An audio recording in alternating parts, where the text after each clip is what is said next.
Thumb Wins End of the Road in Michigan podcast.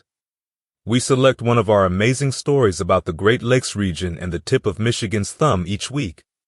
These are taken from thumbwin.com and presented here so that you can listen to them anytime, anywhere.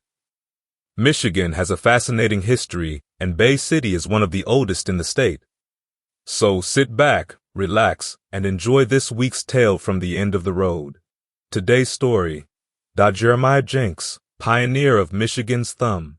In the serene landscape of Michigan's thumb, a region rich in natural beauty and history, stands a legacy crafted by the hands of pioneers.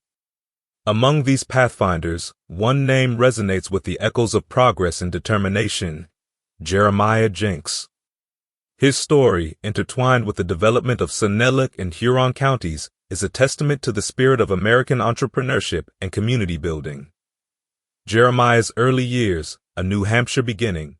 Born on December 13, 1810, in Newport, Sullivan County, New Hampshire, Jeremiah Jenks was the product of a lineage rooted in the old Granite State's tradition of resilience and integrity.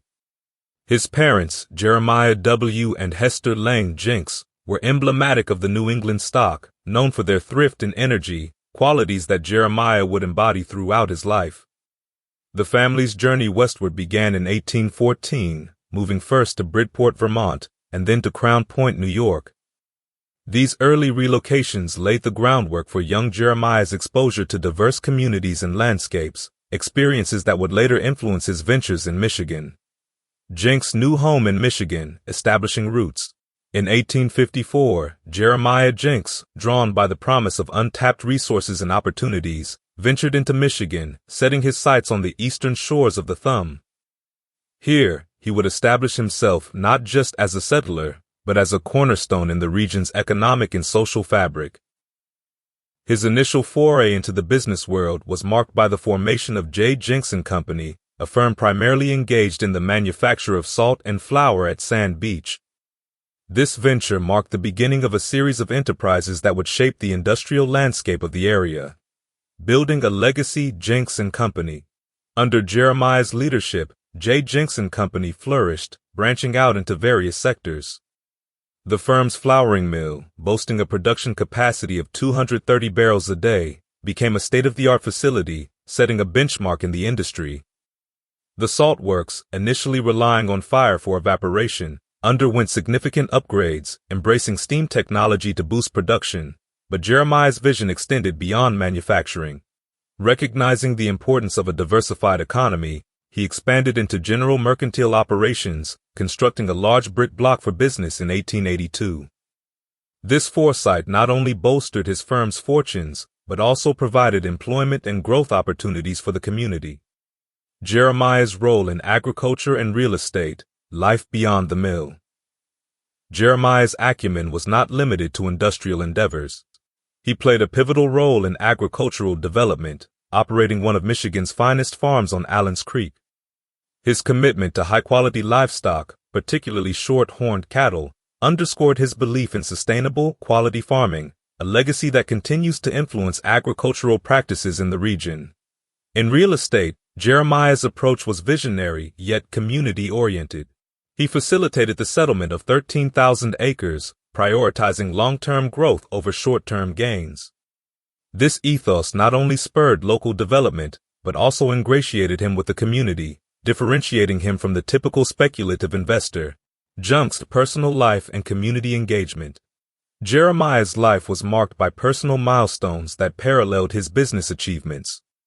Married twice, he was a family man who saw his children and relatives integrate into various aspects of his enterprises. His home, a brick structure on the corner of Huron and State Streets, became a symbol of his success and standing in the community. His involvement extended to social, political, and religious spheres. A devout Christian, he was actively engaged with the Baptist Church in Sand Beach. Politically, his election as a senator in 1874 by the Republicans of the 22nd District was a nod to his leadership and commitment to public service.